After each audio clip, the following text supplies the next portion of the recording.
just the way I am.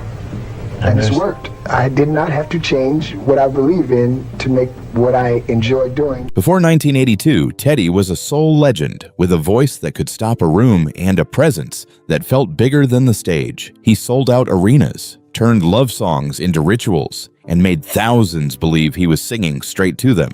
Then, in 1982, March 18th precisely, Lincoln Drive, Philadelphia, everything changed. A violent crash took his legs and turned his life into a question mark. The headlines came fast, but the rumors came faster. People whispered about sabotage, secrets, and sins. For years, the story hardened into a mystery. Today, the truth is clearer, and it isn't good. By the end of this story, the Teddy Pendergrass mystery will be solved. We're going to walk through the night of the crash, the questions that followed, and the threads that tie this case together. We'll look at the man before the metal, the passenger who carried a burden she never asked for, the road that eats cars, and the machine that can betray you when one link in the chain snaps.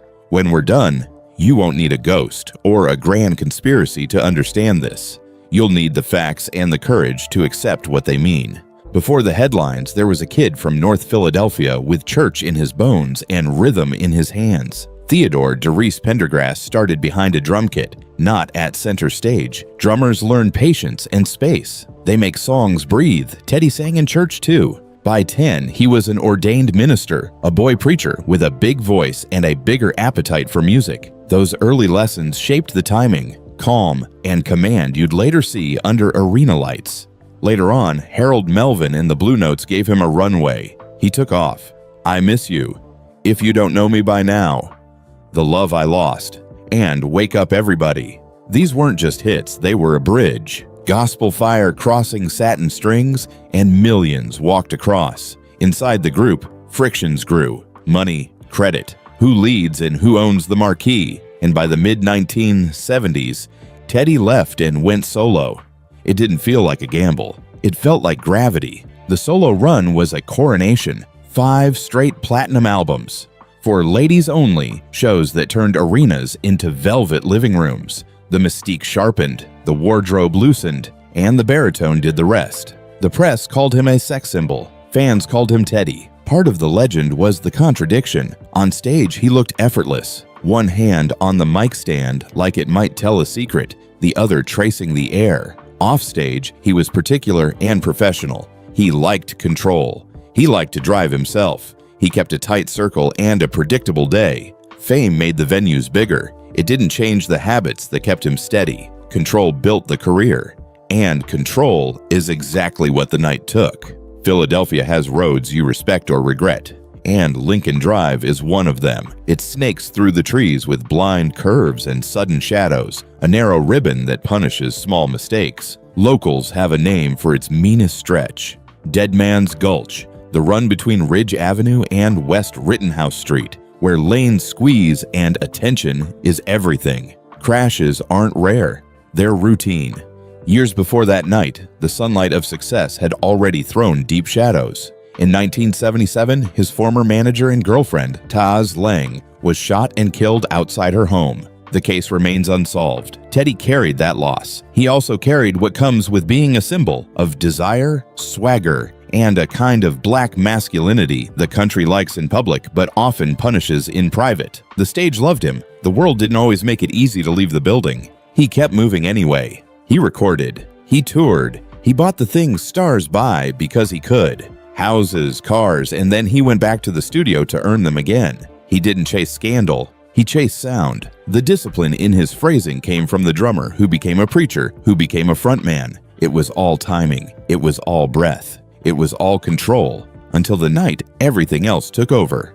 March 18th, 1982. After midnight, somewhere on Lincoln Drive, a green Rolls-Royce Silver Spirit moved into those curves. In the passenger seat sat a woman named Tenica Watson. She performed in clubs. She knew lights and stages, but none of that prepared her for what came next. The account that survives is simple and somehow still argued over. The car gathered speed it shouldn't have, veered where it shouldn't go, and met the thing no one negotiates with: steel and trees.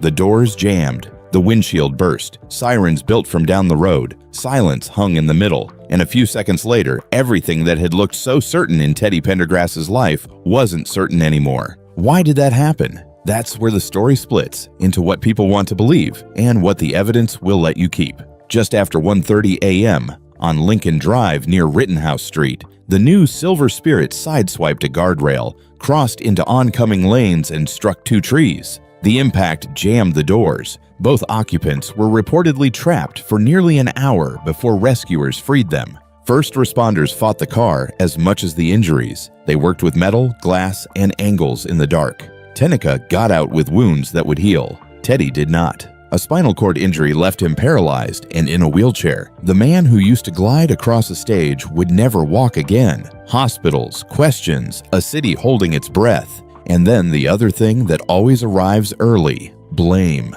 Police worked the basics. A single vehicle crash. No other cars. Investigators discounted alcohol rumors. Traffic citations were issued. The case was closed without an official cause. Official silence isn't closure, it's oxygen for rumors.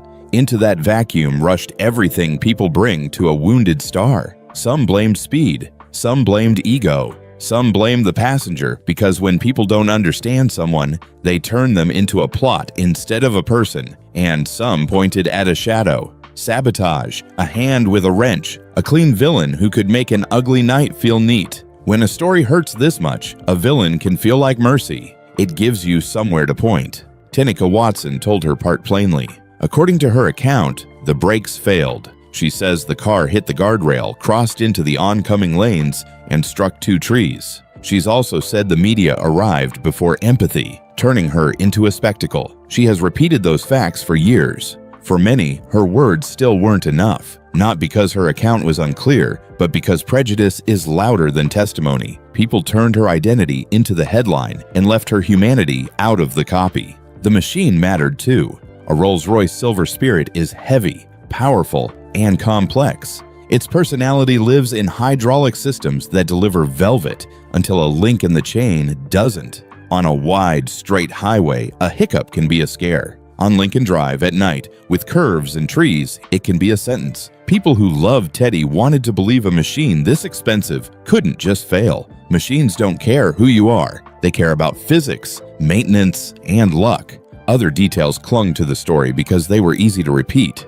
Contemporaneous reports said his license was suspended over unpaid tickets. Some reports noted he had wrecked a different car a week earlier. Those facts live in the record. They are not causes. They're the kind of details people use to tell themselves they wouldn't be vulnerable in the same way. The road still had to be unforgiving, and something still had to go wrong, or an ordinary mistake still had to be punished beyond reason for the night to end the way it did. Meanwhile, Lincoln Drive kept its reputation. Neighbors along those bends can tell you where rain pulls gravel, which curves slick up first, where light disappears under branches just before a turn that demands perfect brakes and perfect attention. The city resurfaced parts, posted limits, and debated redesigns. If a heavy car with complicated systems needs a margin of error, that road offers almost none. Here's what we actually know, stripped of noise. The crash happened on a dangerous stretch near Rittenhouse Street. No other vehicles were involved. Police discounted alcohol and closed the case without stating a cause. The passenger says the brakes failed and describes the route the car took. The Silver Spirit is complex. Failure on that road would be unforgiving. Those pillars hold.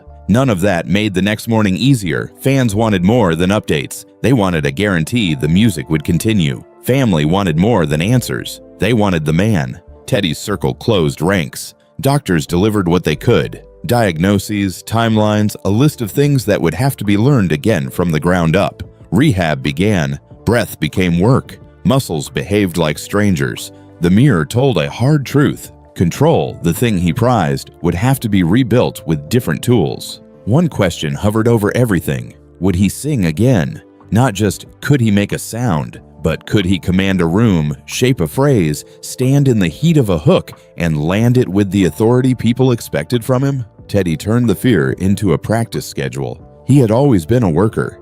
He turned the day into work again. He started small, scales, phrases, managing breath when your chest and core don't respond like they used to, learning how to sit and still feel like you're moving a song forward. He rehearsed entrances and exits, how to make silence a choice instead of a weakness. The first tries hurt more than anything he'd done on stage. The next tries hurt less. One day, he stopped counting the tries and just called it life. When your body changes this much, so do your rooms. Friends, colleagues, strangers, you learn who can tolerate the sight of your new life and who looks away. The noise after the accident wasn't just tabloid. It was whispers in offices about whether the Teddy thing could still work if the walk was gone. The answer arrived a few years later, July 13th, 1985. Live Aid. Philadelphia, Ashford and Simpson rolled him on stage to sing "Reach Out and Touch Somebody's Hand." The crowd didn't cheer for novelty. They roared because courage was audible. A man they'd last seen standing returned seated and still held thousands with a single line. It wasn't a comeback. It was proof. The comeback became a career. He signed with a new label and cut fresh material. Love Language brought a duet with a then unknown Whitney Houston called "Hold Me," and the album went gold. 3 years later, Joy arrived, and the title track gave him another R&B #1. In 1994, Believe in Love put his voice into a New Jack mix without losing its center. The instrument carried a different weight, but the power and control remained. But clean arcs belong to movies, not lives. The injury stayed. The chair stayed. The whispers stayed. Even as he recorded and toured and wrote, a separate set of voices clung to the old rumors and the refusal to admit that sometimes systems, not villains, break people. A mystery sells better than a maintenance plan. A rumor runs faster than a repair. The crash also changed the conversation about fame, masculinity, disability, and what we expect from people we put on pedestals. In the early 1980s, those conversations were blunter and crueler than they should have been. Instead of treating Tenica as a survivor and a witness, too many headlines turned her into a spectacle. Instead of treating Teddy's return as artistry, too many comments framed it as curiosity. He answered both the way he always had, with work. He also turned his pain outward. In the 2000s, he helped establish practical, day-to-day support for people with spinal cord injuries, the help that vanishes once the hospital stay ends, housing, mobility, education, and independence. The Teddy Pendergrass Alliance took shape to do that work. After his death, his widow created the Teddy and Joan Pendergrass Foundation to carry the mission forward. The stage was one form of courage. This was another. Inside the industry, his return forced imaginations to grow. Artists watched him command a room from a chair and understood that intimacy isn't posture, it's truth. Fans watched him breathe differently and realized the voice they loved wasn't hooked to a stride. It was hooked to a soul. Some venues adjusted backstage spaces because he insisted on access that wasn't an afterthought. That's legacy you don't see in charts. Legacy you feel when expectations quietly change. Meanwhile, the road that framed his worst night kept chewing up drivers. Neighborhood meetings kept asking the city to slow it down. Plans cycled through councils and budgets. If you want a villain, try indifference. Indifference that lets deadly roads stay deadly. That turns complex technology loose without preparing ordinary drivers. That treats trans lives like curiosities. That assumes money will protect you when physics and prejudice don't care. Let's put the remaining myths in a line and walk past them. No chase. No hit and run. No cut brake line. Police discounted alcohol. Tenica was a passenger and a survivor. Her account has stayed consistent. The Rolls wasn't invincible. Complex hydraulics can fail, and that road punishes failure. Paperwork details don't explain the crash. Old tickets, a license status, a fender bender the week before. They live in records. They don't create a violent sequence of impacts on their own. What remains when the smoke clears is the same set of facts that stayed stubborn from day one. A dangerous road at night, a complex machine with possible failure modes, seconds disappearing, a witness describing brakes that didn't answer, a police file closed without a cause, in a city that kept having the same arguments about the same stretch of asphalt for years. Life kept moving. Teddy toured carefully. He sang seated and still made crowds stand. Joy played on radios that once declared his career over. He recorded a live album that captures what made him singular after the crash. the quiet at the center of the voice, the weight in the rests, the sense that he was painting a thin line down the middle of each phrase and daring the band to color outside it. He didn't ask audiences to pretend nothing had changed. He asked them to hear what had survived. Behind the scenes, everyday work multiplied, rehearsals planned around stamina, travel plotted around access, crews trained to move quickly without turning logistics into theater. The people around him learned new reflexes. That too is legacy. Not just the big moment on a global stage, but the humility of teams admitting they needed to grow and doing it.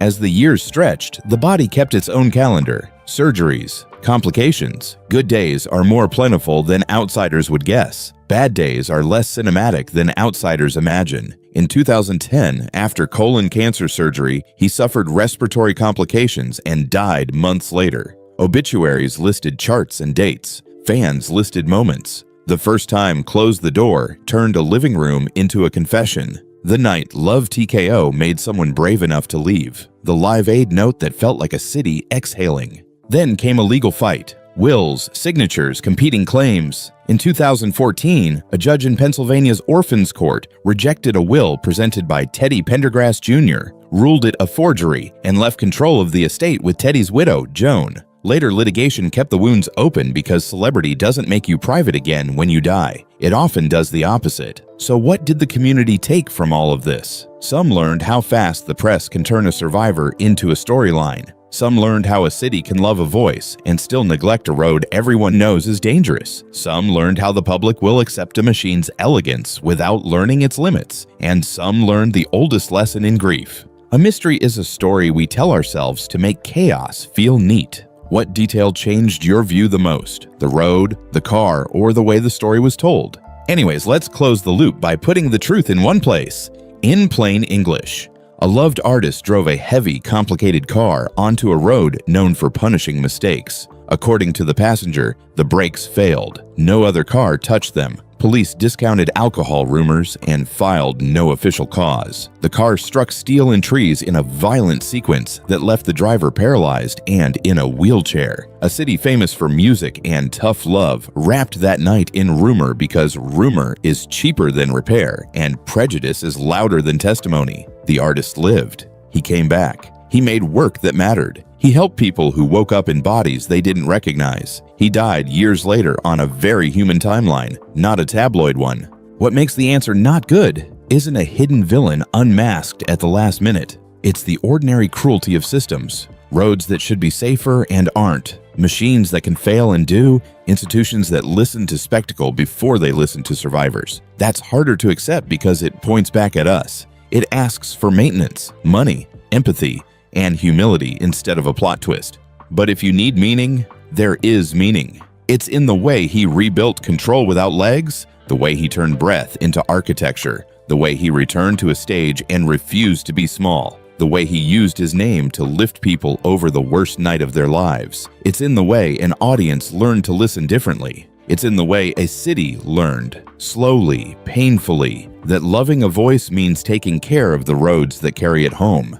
People repeat a few lines when they talk about Teddy. They mention the silk in the baritone and the grit under it, the chorus that felt like a vow, the smile that made the balcony feel like the front row. Add one more. Dignity doesn't need a runway. Intimacy in music isn't about a pose. It's about honesty. A life can be broken and still be whole. For anyone still leaning on the old rumors, listen closely. A conspiracy would be easier, it would be cleaner, it would give you a neat villain and a neat ending. The real answer is smaller and truer. It's a cascade of ordinary failures that met an extraordinary life on a narrow road. That's not the story tabloids promised. It's the story the evidence allows. So how should he be remembered? Not for guardrails and case files, but for the way a single note could make 5,000 people close their eyes at once. Not for gossip, but for craft. Not for the chair, but for the courage to sing from it. Not as a mystery, but as a maker of songs, of standards, of a path other artists can follow when the world reroutes them.